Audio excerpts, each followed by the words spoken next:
Hello everyone, welcome back to my YouTube channel. तो कैसे हैं आप सब लोग। आई होप आप सबकी एग्जाम की प्रिपरेशन है वो बहुत अच्छी चल रही होगी। आप बिल्कुल मोटिवेटेड फील कर रहे होंगे, बिल्कुल अपनी जो पढ़ाई है उसमें कंसिस्टेंसी बना के रखी हुई होगी। तो आज का जो हमारा वीडियो है वो रिलेटेड होने वाला है कि क्या आप अपनी जो पढ़ाई है, जो एग्जाम है, उसके लिए बिल्कुल डेडिकेटेड हैं या फिर आप सिर्फ बहाना बनाने के लिए वो बुक्स जो है उनको खोल के बैठे हैं ताकि कोई आपको और किसी काम के लिए ना कह दे। तो चलिए आज इसी को आपको लास्ट तक खुद को जज करना है कि क्या मैं सीरियसली एग्जाम की तैयारी जो है वो बहुत अच्छे से कर रही हूँ या रहा हूँ। तो अगर अभी तक आपने वीडियो को लाइक नहीं किया है, चैनल को सब्सक्राइब नहीं किया है, तो चैनल को सब्सक्राइब कर लीजिए। ऐसे ही और इन्फॉर्मेटिव वीडियोस आपको चैनल पे अवेलेबल हो जाएंगे। तो देखिए, सबसे पहले आपको देखना है कि आप जो टाइम टेबल मतलब अपनी जो एग्जाम है, पर्टिकुलर मानो कि जैसे आपकी जनवरी में रीट की एग्जाम्पल लेते हैं हम कि रीट की एग्जाम आपकी जनवरी में है, क्या आपने अभी तक अपना सिलेबस कर लिया? ये क्वेश्चन आप खुद से पूछिए। अगर नहीं किया है तो क्या नेक्स्ट 1 मंथ के अंदर आपका सिलेबस कंप्लीट हो जाएगा और आपके पास में रिवीजन और क्वेश्चंस करने के लिए इनफ टाइम होगा? अगर हाँ, देन आप एक सीरियस स्टूडेंट हैं और आप अपने एग्जाम की अच्छे से तैयारी कर रहे हैं। मतलब आपका सिलेबस आपके 2 महीने पहले एकदम कंप्लीट हो जाना चाहिए। मेरे हिसाब से 3 महीने पहले हो जाना चाहिए, लेकिन 2 महीने पहले तो एटलीस्ट हो जाना चाहिए कि उसके बाद में आप सिर्फ रिवीजन करें एंड क्वेश्चन प्रैक्टिस करें ज़्यादा से ज़्यादा। ठीक है, नेक्स्ट क्वेश्चन आपको पूछना है खुद से, जो आप डेली टॉपिक डिसाइड करके बैठते हो, क्या वो टॉपिक आप कंप्लीट कर लेते हो जब आप शाम को उठते हो? आप अपनी डायरी में कुछ डिसाइड करते होंगे या फिर मन में डिसाइड करते होंगे कि मैं आज में ये वाला जो है वो टॉपिक कवर करने वाला हूँ या वाली हूँ। तो क्या आप वो कवर कर लेते हैं? अगर हाँ, तो आप एक सीरियस स्टूडेंट हैं। और अगर नहीं करते हैं, देन आपको अपनी जो प्रिपरेशन है उसमें ध्यान देने की बहुत ज़्यादा ज़रूरत है। थर्ड जब हम बात करते हैं वो है टाइमिंग की, कि मैक्सिमम टाइम क्या आप पढ़ाई के बारे में सोचते रहते हैं एंड पढ़ाई करते रहते हैं, या फिर आप ऐसे सोचते हैं कि अभी फ़ोन हाथ लग गया है, फ़ोन में थोड़ी सी रीलें स्क्रॉल कर लेती हूँ, या फिर क्या है थोड़ा सा व्हाट्सएप पे स्टेटस देख लेती हूँ, नोटिफिकेशन चेक कर लेती हूँ, यूट्यूब पे अदर वीडियोस, मतलब यूट्यूब पे पढ़ाई के आप एजुकेशनल वीडियो देखने आए एंड आप क्या करें, अदर जो वीडियोस हैं उनको स्क्रॉल करने लग जाते हो। अगर आप इन चीज़ों को कर रहे हो, देन तब भी आपको रीथिंक करने की ज़रूरत है कि आप अपने एग्जाम के लिए उतने सीरियस नहीं हो। अगर आप नहीं कर रहे हैं ये चीज़ें मैक्सिमम टाइम मतलब आप अपनी पढ़ाई को दे रहे हैं, तो फिर आप एक सीरियस स्टूडेंट हैं और आप अपने गोल को बहुत जल्दी अचीव कर लेंगे।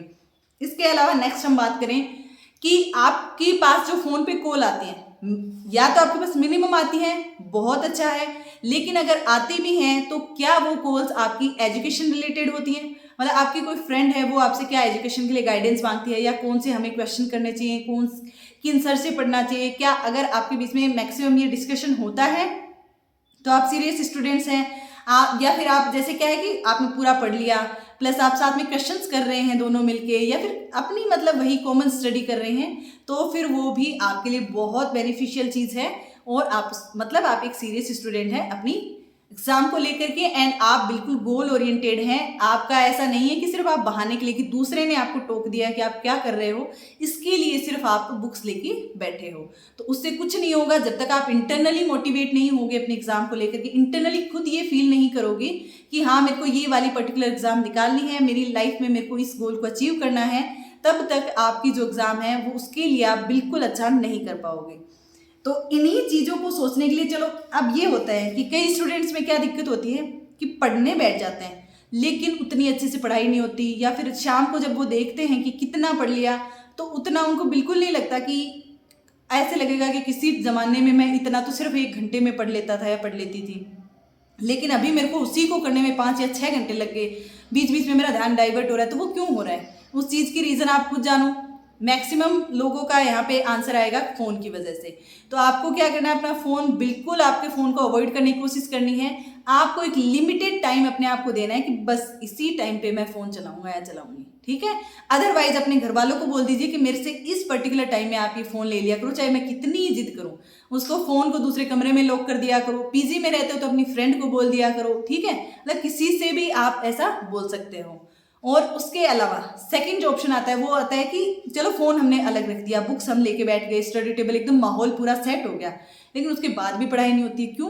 क्योंकि किसी ने कुछ छोटी सी बात बोल दी, या फिर आपको कुछ चाहिए, आज मेरे को ये ऑर्डर करना है, ये वाली चीज़ें माइंड में कंटिन्यू चलती रहती हैं, ठीक है।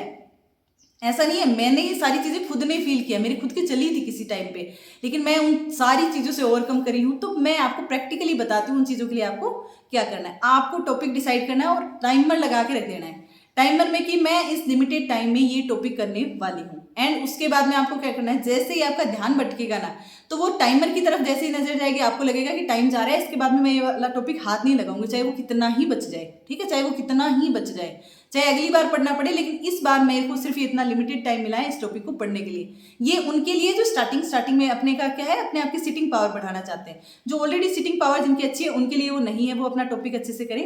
लेकिन जिनको बढ़ानी है वो क्या करें कि उनको टाइमर लगाना है, पढ़ने बैठना है, एंड साथ में एक पेन लेके रखना है।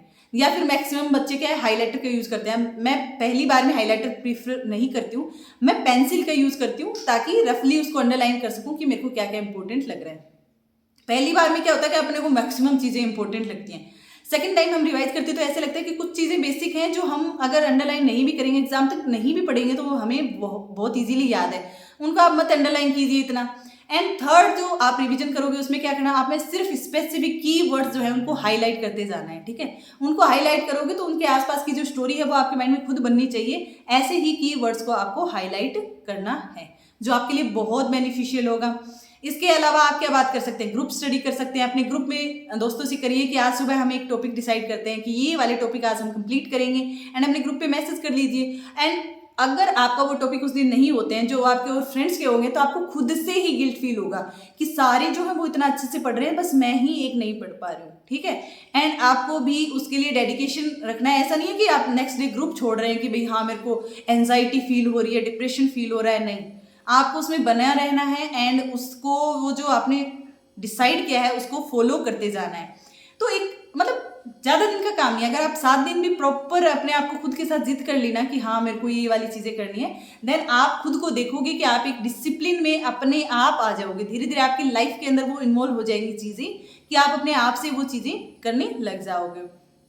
इसके बाद में नेक्स्ट हम बात करें तो नेक्स्ट आपको अपने जहां भी रहो, जैसे मतलब मेरे माइंड में हमेशा चलता है कि जैसे मेरे को क्या पोस्ट पे जाना है, उसी हिसाब से या तो अपने माइंड में सोच के रखो, या फिर जैसे आप टेबल है दीवार के पास, वहां पे आप कोई पेपर चिपका के उस पर लिख सकते हो कि ये मेरा गोल है, इस टाइम तक मेरे को वो अचीव करना है। ठीक है, मैक्सिमम क्या होता है कि दिमाग में चलता रहता है, कंटिन्यू इतना चलता है कि उनको लिखने की जरूरत नहीं है, वो खुद ही मोटिवेटेड रहते हैं। लेकिन अगर आप नहीं हो देन आप लिख के रखो, उस चीज को सामने बार बार देखोगे। अगर आप नहीं उसके लिए कुछ मेहनत करोगे तो आपको गिल्ट फील होगा एंड अगले दिन आप उसके लिए करने लग जाओगे। लेकिन कई स्टूडेंट्स में उसमें भी दिक्कत आती है कि जैसा उनको गिल्ट फील होता है ना, वो दोबारा दूसरी चीजों में भागते हैं, वो फोन चलाने लग जाते हैं, दूसरे से फोन पे बात करने लग जाते हैं ताकि उनको स्ट्रेस फील नहीं हो। लेकिन जब तक आप अगर पॉजिटिव स्ट्रेस नहीं लोगे, नेगेटिव नहीं लेना है कि आप चीजों को बिल्कुल अवॉइड करो, पॉजिटिव स्ट्रेस लोगे तब ही आपका सिलेक्शन होगा। थोड़ा बहुत स्ट्रेस तो स्टूडेंट लाइफ में रहता ही है एंड वो रहना भी चाहिए। अगर आप एक कंफर्टेबल लाइफ जियोगे ना तो कभी भी आप अपने उस गोल को अचीव नहीं कर पाओगे। थोड़ा तो आपको अपना कंफर्ट जोन है वो उसको छोड़ना पड़ेगा, थोड़ी सी जो आपको वो लेजीनेस है उसको छोड़ना पड़ेगा एंड एफर्ट ज़्यादा डालने पड़ेंगे। अपना जो जैसे सोने का मन कर रहा है, इस टाइम घूमने का मन कर रहा है, थोड़ी थोड़ी वो चीज़ें अवॉइड करनी पड़ेंगी एंड अपने गोल के लिए ओरिएंटेड रहना पड़ेगा। आपको अपनी डेडिकेशन फुल ऑन रखनी पड़ेगी, तब जाकर के आज के टाइम में आप एक गवर्नमेंट जॉब ले पाओगे। या फिर किसी भी चीज़ की बात करो, आपको कुछ भी अचीव करना है देन उसके लिए आपको डिसिप्लिन तो चाहिए ही चाहिए। आई होप आपको ये सारी चीज़ें हैं वो इंटरनली मोटिवेट कर रही होंगी एंड ऐसे ही और वीडियोस देखने के लिए आप मेरे चैनल को फॉलो कर सकते हैं। मैं खुद भी एक असिस्टेंट प्रोफेसर की एस्पिरेंट ही हूँ एंड मैं जो चीज़ें फील करती हूँ, रियल जो चीज़ें फील करती हूँ वही आपके साथ शेयर करती हूँ। एंड इनसे रिलेटेड अगर आपको भी कुछ शेयर करना है तो आप कमेंट सेक्शन में बता सकते हैं। Thank you.